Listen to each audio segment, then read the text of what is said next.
This creamy vegan mushroom pasta is wholesome and heartwarming.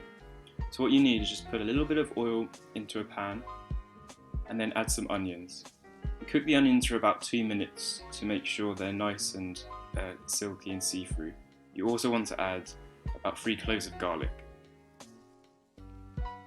Once the onions are cooked, put in about a cup of mushrooms and cook until brown, as you can see here.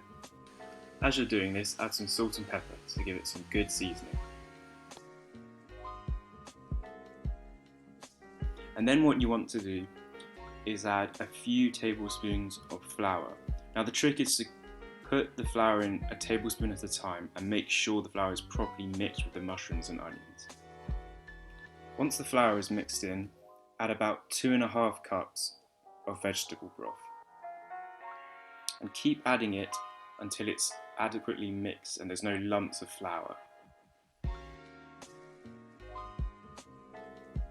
Then what you want to do is add about 1/2 cup of vegan cream or vegan yogurt, it's up to you. Once that's done, just add the cooked pasta in to the mix and simply mix it through so the sauce is adequately on the pasta all around. Then simply pour out the pasta into a bowl, being very generous with the portion size. And then you can top this off with a bit of parsley. And that's it. Thanks for watching and make sure to hit a like and subscribe.